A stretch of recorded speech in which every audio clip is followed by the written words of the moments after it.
Fala, meu amigo, minha amiga, seja muito bem-vindo a mais um editorial aqui do nosso canal. Esse é o nosso último editorial do dia, porém, não menos importante, o Brasil está pegando fogo. O ministro Alexandre de Moraes, hoje, recebeu duas notícias péssimas. Uma que envolve o Tagliaferro, outra que envolve o Jeffrey Chiquini. Teve que recuar. A gente vai falar sobre isso aqui com vocês. Também, além desses casos aí, né, que deixaram o ministro Alexandre de Moraes bem nervosinho, também, né, teve o caso que o Lula também tomou um revés grande na entrega do Prêmio Nobel para Maria Corina Machado. Adivinha quem foi que articulou a entrega para Maria Corina Machado, que deixou o Lula revoltado? Você não sabe? Calma que eu tô aqui para te contar. Vamos falar também do Adélio Bispo, meu amigo. Acabou de sair mais uma publicação agora, falando sobre o Adélio Bispo, que pode voltar para as ruas a qualquer momento. E eu vou te explicar tudo isso aqui nesse editorial. Então, antes de mais nada, seja muito bem-vindo. É sempre uma honra, é sempre um prazer poder estar aqui com vocês, discutindo um pouquinho mais sobre política, geopolítica, direto agora do Paraguai. Pois é, né? Passando alguns dias aqui, ficar 1 ou 2 meses no Paraguai para organizar aqui uma empresa para poder estar oferecendo aqui para vocês também, né, a consultoria para o Paraguai. Então, logo, logo a gente está oferecendo aqui para vocês. Combinado? Mas vamos entender o que está rolando, vamos saber o que está acontecendo no Brasil e no mundo? Então, vem comigo, vamos para a tela do aplicativo. Não se esqueça de inscrever-se no canal, curtir e compartilhar. Pessoal, este vídeo eu estou fazendo, né, utilizando o microfone do sistema, ou seja, do próprio tablet que eu estou usando aqui para fazer as gravações para vocês. E aí eu queria que você me desse sua opinião sincera, se o áudio está melhor nesse vídeo ou nos vídeos anteriores que eu estava utilizando o microfonezinho da Lark, da Holy Land, tá? Aí vocês me dizem aí, né, se o editorial anterior estava melhor ou se esse tá com áudio melhor. Comentário é importante pra caramba, tá? Coloca aí só pra gente saber, ok? Mas vamos lá. Pessoal, o que aconteceu? O ministro Alexandre de Moraes, ele determinou a retirada do advogado, tanto do Câmara, lá do Marcelo Câmara, que é o ex-assessor do Bolsonaro, assim como do Felipe Martins, numa decisão absurdamente arbitrária, que viola todos os preceitos do Estatuto da Ordem dos Advogados, do direito do devido processo legal, do contraditório, da ampla defesa, ou seja, jogou a advocacia no lixo. Pois é, mas até a OAB nessa aqui teve que se manifestar contra o Alexandre de Moraes e ele teve que recuar. Direito e Justiça urgente. Moraes recua e devolve a defesa de Felipe Martins. Quando a ilegalidade é exposta, né, e disposta de forma acachapante, até o poder absoluto sente o peso da lei. A verdade ainda tem força. Pois é, muito otimista, né? Essa publicação, porque infelizmente a gente está vendo o que está virando aqui na República das Bananas. Impedir que um réu mantenha os profissionais que ele próprio escolheu e negar o devido processo legal e comprometer a própria essência da justiça, graças à exposição pública dessa arbitrariedade, a ilegalidade foi corrigida a tempo e ainda que sem qualquer retratação de quem praticou o ato, né, um ato literal de abuso de poder aqui, né? Fica claro e escancarado. O Jeffrey Chiquini, ele gravou um vídeo falando aqui, né, sobre a situação desse processo e dando o devido mérito aqui à Ordem dos Advogados do Brasil. Eu, como advogado, né, falo que nessa aqui a OAB acertou. Acompanhe. Devemos ser justos quando há justiça. Quero aqui publicamente agradecer o presidente nacional da OAB, o doutor Simonetti, e a Ordem dos Advogados do Brasil, que interveio nessa arbitrariedade que nós, defesa do acusado Felipe Martins, sofremos. Acaba de sair uma decisão do ministro Alexandre de Moraes reconsiderando sua decisão de ontem e abriu prazo para que apresentemos as alegações finais em 24 horas. Decisão judicial se cumpre e se recorre. Como eu disse, por diversas vezes no decorrer do dia, nós não perdemos o prazo de alegações finais. Nós apenas questionamos novos documentos trazidos pela acusação. Por isso, que destituir os advogados de ofício dessa forma foi ilegal e injusto. A advocacia ganha com essa decisão. Nossas alegações finais já estavam praticamente prontas, não haviam sido apresentadas, embora ainda dentro do prazo, porque tínhamos uma situação incidental prejudicial de mérito que foi causada pela PGR. Foi a PGR que causou esse tumulto, trazendo novos elementos extemporâneos que não poderiam ser trazidos. Então, se houve algum tumulto processual, foi a PGR que causou. É básico que nas alegações finais você não traz novos elementos. E a PGR trouxe novos elementos e nós, dentro do devido processo legal, questionamos isso dentro da lei. Mas, assunto superado, vamos cumprir a decisão, vamos apresentar nossas alegações finais, até porque já provamos durante a instrução a inocência de Felipe Martins.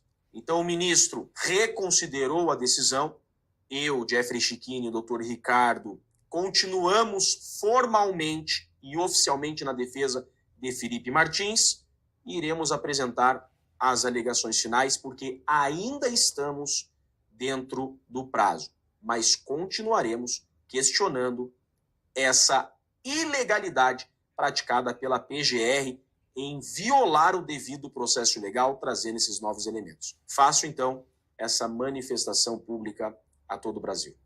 É isso aí. Então, o que aconteceu foi que, devido à exposição, né, da situação verdadeira, ele acabou tendo que recuar. Agora, não é recuo, é derrota, né? Foi isso aqui, ó. Justiça da Itália revoga medidas contra Eduardo Tagliaferro. Pois é, o Eduardo Tagliaferro, vocês devem saber, o ex-assessor do ministro Alexandre de Moraes. Na semana passada, ele foi notificado para comparecer, né, no setor, né, de imigração, né, na delegacia de imigração lá da Itália. E aí ele compareceu, teve seu passaporte apreendido, teve contra ele uma liminar deferida de proibição que ele saísse da cidade onde ele residia e do endereço onde ele residia. O que eu disse, a minha opinião, é que isso até coloca a vida dele em risco. A Corte de Apelação de Catanzaro, na Itália, revogou todas as medidas cautelares impostas a Eduardo Tagliaferro. Ex-assessor do ministro Alexandre de Moraes, no TSE, Tribunal Superior Eleitoral, manteve a proibição de sair do país, onde ele vive atualmente. A justiça italiana analisa o pedido de extradição de Tagliaferro, investigado por vazar informações sigilosas do STF, né, Supremo Tribunal Federal. Na verdade,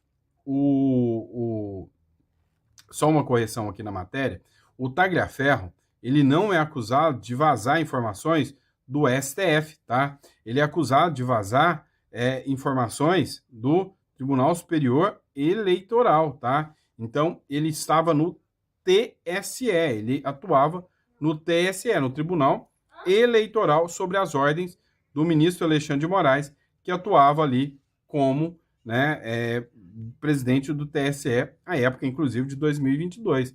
Então, o Tagliaferro, né, não era assessor ali do STF, mas do TSE.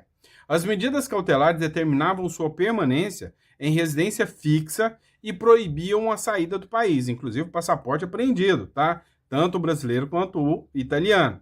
Com a nova decisão, a Corte entendeu que, depois do interrogatório com Tagliaferro, bastaria manter a proibição de deixar a Itália, para assegurar que o investigado não fuja de eventual extradição para o Brasil. Ou seja, somente agora ele é proibido de deixar a Itália, não tem mais a obrigação de ficar na cidade, né, que ele se encontrava.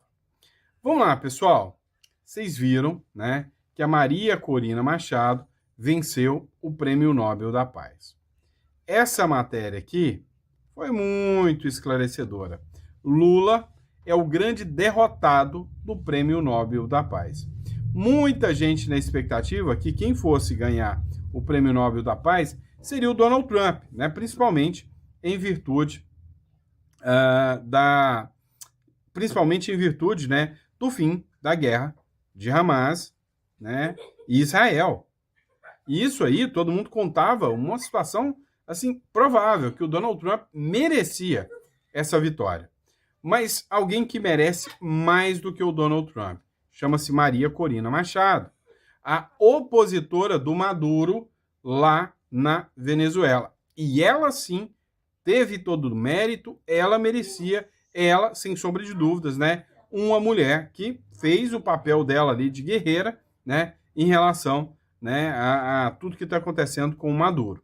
O antagonista fez essa matéria e escreveu o seguinte: por Rodolfo Borges, era Trump que buscava obsessivamente o prêmio nesse ano, mas o petista iniciou o governo com a mesma campanha e se posicionou errado, sobretudo, inclusive, sobre a Venezuela.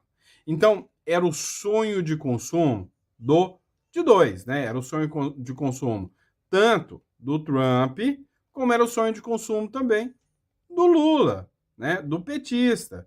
Só que o petista queria, e cada dia mais ele foi se afastando, inclusive em relação à Venezuela, e o mundo passou a ver o Lula com péssimos olhos. A turma da esquerdalha, essa turma radical, começou a expor sua cara, sua face, como essa turma que ficou só defendendo Hamas, defendendo Maduro, entre outros. Glauber Braga reclama de Nobel para Corina. Que vergonha, é o que disse o Glauber Braga. Olha só, abre aspas, olha que vergonha. A vencedora do Nobel da Paz é quem apoia a presença de embarcações militares dos Estados Unidos na costa da Venezuela, para ameaçar uma guerra contra o seu próprio país.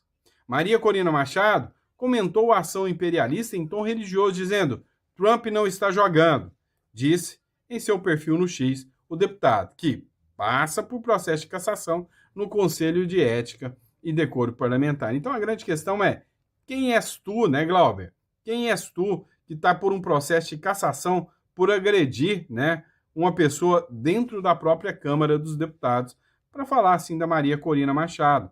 E aí deve incomodar um pouquinho, né, que fala que ela está ameaçando, apoiando o Trump, que está ameaçando guerra no seu próprio país.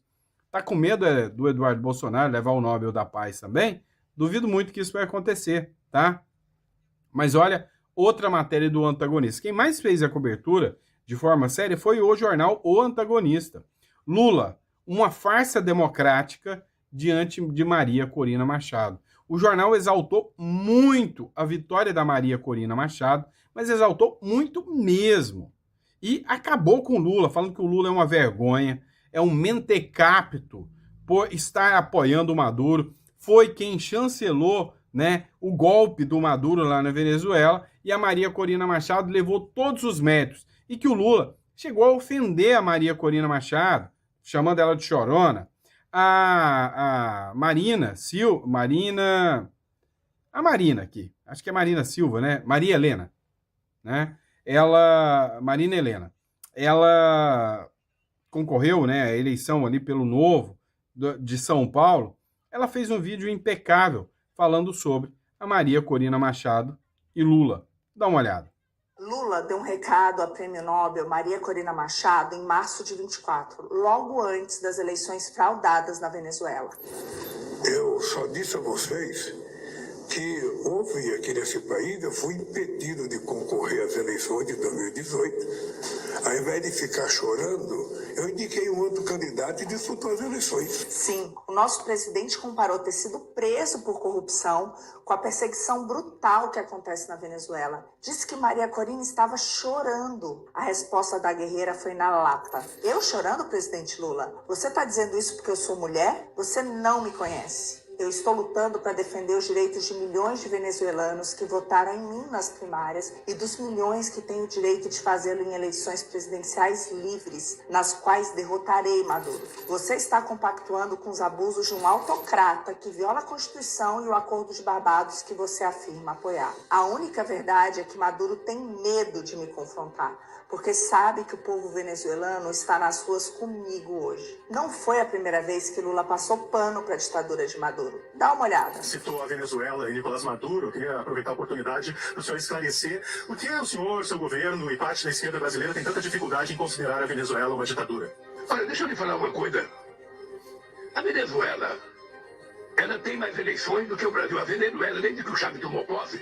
As eleições não garantem democracias, né, presidente? Deixa eu lhe falar uma coisa. O conceito de democracia é relativo para você e para mim. Quem quiser derrotar o Maduro, derrota na próxima eleições. Agora vai ter eleições. Derrote. Essas declarações dizem tudo sobre o tipo de democracia defendida por Lula. Compartilhe esse vídeo. Não podemos esquecer. Pois é, né? Então, assim, a gente passa, né, por essa vergonha sem precedentes, né, que é ter um presidente que ofende, assim, né, a Prêmio Nobel Maria Corina Machado. Mas aí vem, né, o Maduro. Venezuela alerta a ONU sobre o provável ataque dos Estados Unidos contra o país e que está cada vez mais próximo. E o Maduro já trata como um ataque iminente e provável. Ainda tenho vontade de um dia visitar a Venezuela para visitar a presidente Maria Corina Machado e não o ditador Nicolás Maduro lá. Ainda vai chegar o dia que isso acontecerá.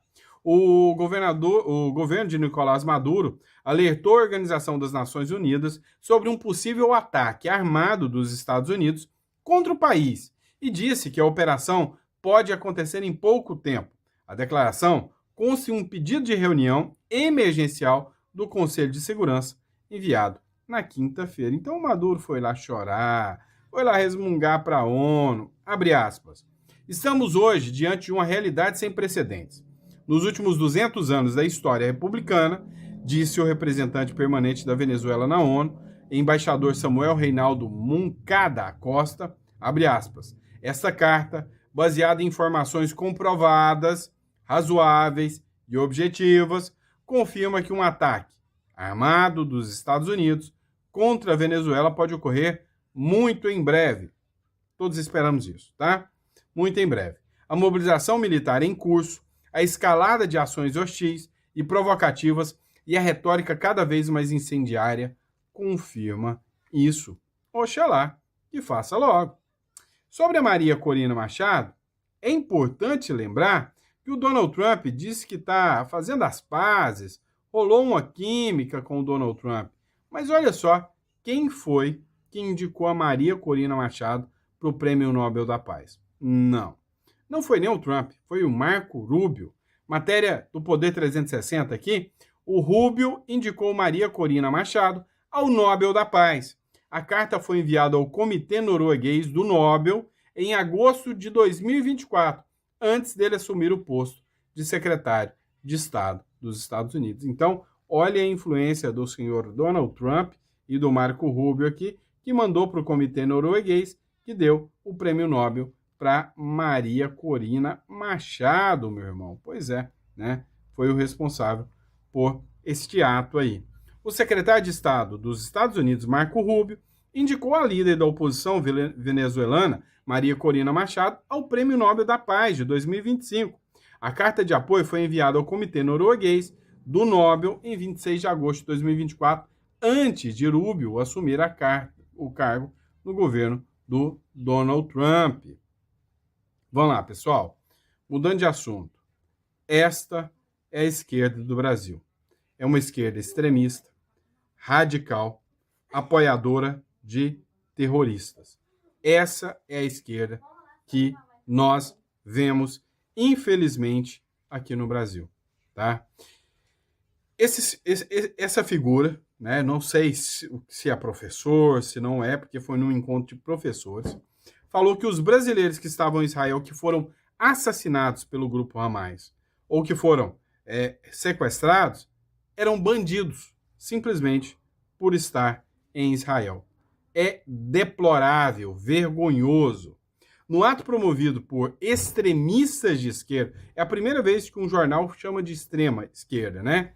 No ato promovido por extremistas de esquerda nesse sábado, nesse 7 de outubro, em São Paulo, para celebrar os ataques do grupo terrorista Hamas, o militante Ahmed Sherrada chegou ao cúmulo de chamar os brasileiros assassinados pelos terroristas de bandidos. O evento aconteceu no Sindicato dos Professores do Estado de São Paulo, o mesmo espaço que teria de servir à educação e não apologia ao terror. Deveria ser extinto esse sindicato, deveria ser cassado, né, o direito de existir deste sindicato. O Metrópolis tratou do assunto e vale a pena você ouvir aqui esse escândalo, esse abuso, esse absurdo. A fala que você vai ver a seguir aconteceu dentro do Sindicato dos Professores do Estado de São Paulo e faz referência aos 4 brasileiros mortos no ataque terrorista do Hamas contra Israel em 7 de outubro de 2023. E onde moram lá são bandidos importados e trazidos da Europa com nada a ver com essa terra. Alguns até brasileiros, mas foram mortos brasileiros. Mas o que está fazendo o brasileiro lá? Nessa terra? Um bandido. Como se fosse... Não sei o que é mais nojento, né? Se é o idiota que fala uma coisa dessa, né? Isso sim é uma fala de bandido, é um idiota. Ou se são os outros que aplaudem, né? Uma fala extremista, terrorista dessa. Os 4 brasileiros civis assassinados pelo Hamas são Hanani Glazer, 23 anos, Bruna Valianu, 24 anos, Carla Mendes, 42 anos, e Michel Nizenbaum, 59 anos. Já Ahmed Sherrada, autor dessa fala, é um palestino com nacionalidade brasileira.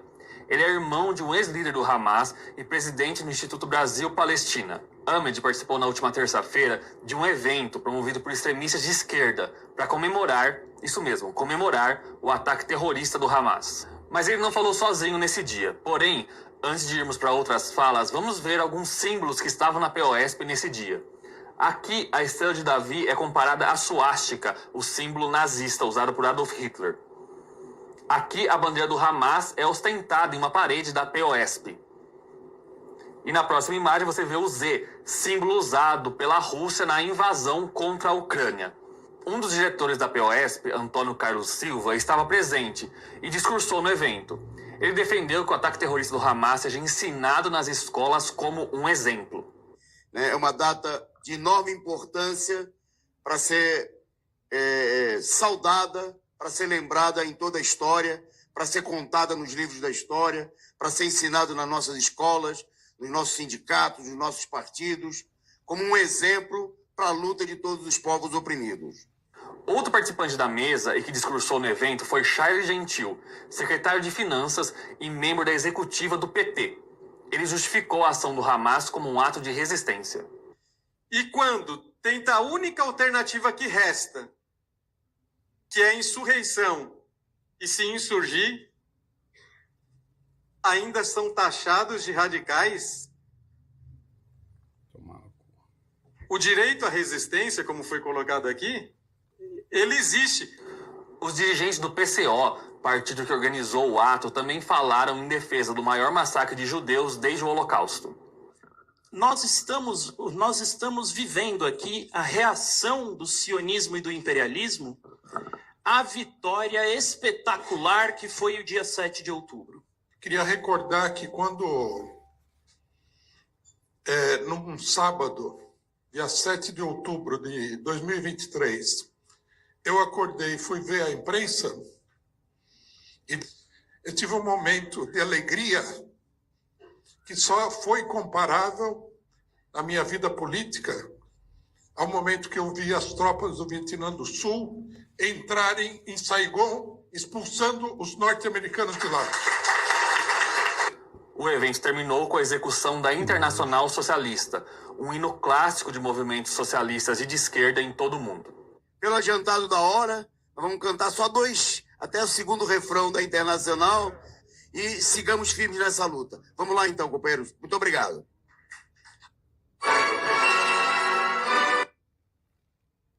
Credo. Isso aqui não dá. Que nojo. Isso é esquerda, tá? Vocês vêm falar que, olha, a extrema-direita, vocês vão pra puta que pariu. Vocês da mídia, vocês são nojentos, vocês são os vagabundos. Aqui o Metrópolis, eu dou parabéns pro Metrópolis por expor essa narrativa, essa narrativa da esquerda, tosca, essa esquerda, né? Ah, não, mas é o bicho... Peraí, o líder do PT não tava lá falando que regozijou de alegria? Ou vocês são surdos para não ouvir que o líder do PT tava lá? Eles são radicais. Depois, radical é extrema direita. Vocês são vagabundos. Vocês não valem nada. Estou falando para vocês da mídia, que chamam a direita de extrema e falam que isso aqui é democracia. Vocês não têm vergonha na cara de vocês. Pelo amor de Deus.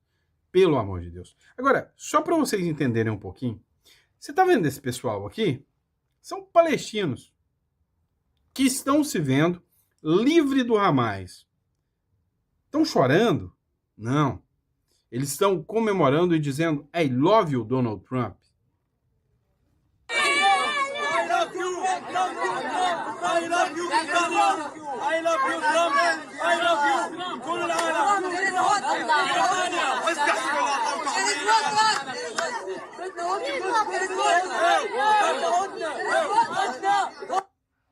Pois é, né?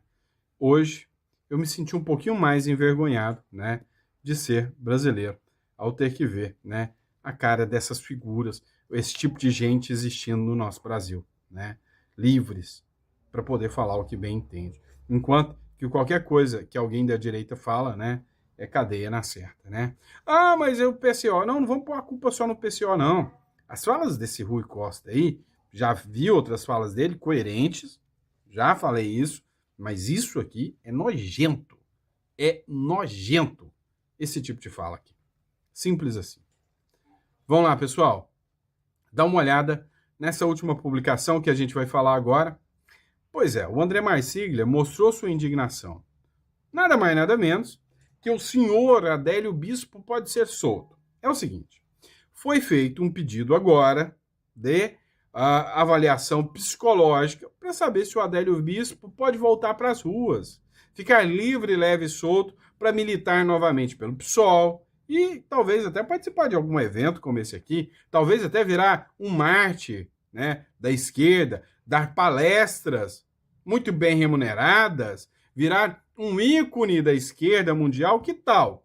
É possível, né? É possível. E aí, olha só o que disse aqui o André Marsiglia sobre esse caso.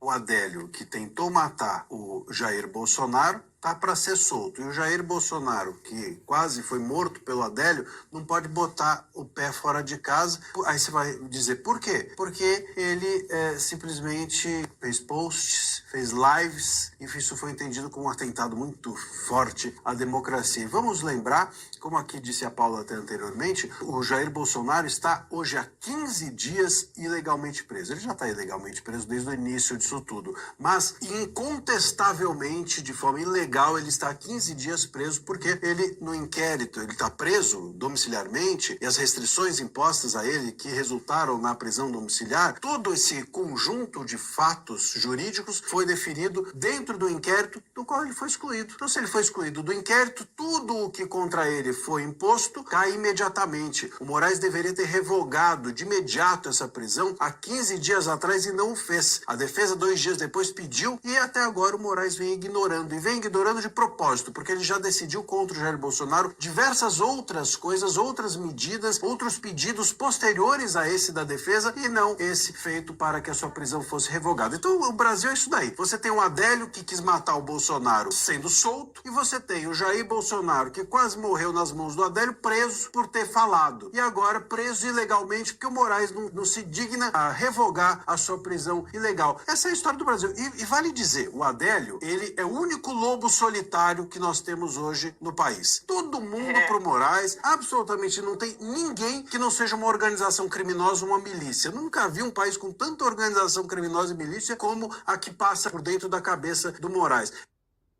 Mas o Adélio, né, lobo solitário, né? Para você ver o nível, né, da República das Bananas aqui. Pessoal, aqui ó, entre em contato com a Imigra Mais. O que eu quero explicar para vocês? Eu estou aqui no Paraguai, vocês estão sabendo disso, né?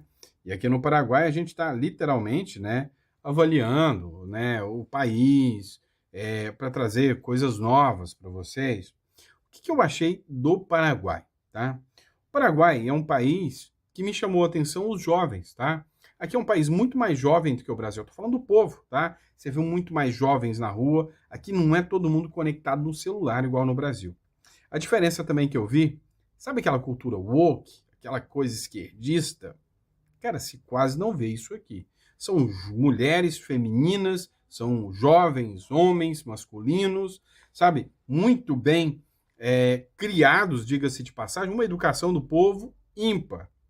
E isso aqui me chamou muita atenção. Você vê que a essência do país é de direita, né? Por outro lado, muita gente pede para que compare, né, com o Uruguai. O Uruguai eu vejo um povo, né, com um nível de cultura maior do que o próprio povo brasileiro, tá? Do que o próprio povo brasileiro. Eu vejo, né, uma cultura maior, um país muito mais organizado. Agora, do ponto de vista prático, se você busca um lugar para você morar, o Uruguai é um excelente lugar, mas para preceitos conservadores, para quem busca agitação, correria, o Paraguai é um ótimo lugar também. Então, para você saber um pouco mais, você vai entrar em contato aqui com a Imigra Mais, que é uma empresa especializada no processo de imigração, vai conversar com eles e vai marcar a sua consulta, tá? Marcar a sua consulta para entender. Nós vamos te orientar os prós e os contras de cada país para que você possa optar aqui. Se você ainda não definiu, optar e achar o melhor caminho. Se o seu objetivo é conta bancária, proteção, estrutura jurídica, eu recomendo o Uruguai. Agora, se você quer ir para morar num lugar conservador e gosta daquela agitação de uma cidade grande, Paraguai, Assunção. Não, mas eu quero um custo de vida mais barato, mais tranquilo. Encarnação. Eu já morei lá em Encarnação, também é um lugar muito pacato, tranquilo, custo de vida muito mais baixo do que Assunção, tá? Assunção não é diferente do custo de vida. Tem um monte de mentiroso na internet fica falando, em Assunção é tudo barato. Mentira, não é diferente do Brasil, não. Só energia elétrica, alguns dados, mas é mentiroso. Fica falando isso na internet. E eu quero expor tudo isso aqui para vocês. Vou explicar todos esses detalhes para que você possa entender, tá? Mas por hora, né? Se é do seu interesse, entre em contato aqui, 16 99321 0648 e converse sobre a possibilidade, né, de imigração aqui, tá bom? Grande abraço, fica com Deus e vejo vocês no próximo editorial. Muito obrigado pela confiança, pela credibilidade, tá? Detalhe, tá? Só um detalhe rápido aqui. O preço, né, do hotel que eu tô aqui é nitidamente um hotel de 5 estrelas. Eu paguei, né, o preço de um hotel convencional no Brasil. Esse é o quarto, tá? Olha o tamanho do quarto, tem uma baguncinha ali, tá? Dá para você ver a estrutura do quarto aqui. É um quarto que você consegue alugar, né, para uma família, né? 3 pessoas, R$400, tá? A diária, com café da manhã, top. Então, algumas coisas são mais baratas, outras não. Tudo isso tem que ponderar, tá? Algumas coisas mais caras, e é isso que a gente vai estar falando para vocês depois. Estou pensando até em criar um extra aqui, ou alguns vídeos, para vocês entenderem um pouco mais dessa jornada, porque eu quero mostrar na prática para vocês, tá? Sem nhenhenhen, sem mentiraiada que essa turma aí fica fazendo da internet. Eu quero falar real com vocês. É um país que vale a pena? Se comparado ao Brasil, eu já percebi que vale a pena, principalmente quando o ponto é imposto, quando o ponto é fugir da cultura woke, quando o ponto é fugir do esquerdismo, sim, vale muito a pena, tá? E nós vamos falar sobre isso, ok? Muito obrigado, fiquem com Deus e eu vejo vocês no próximo editorial. Abraço!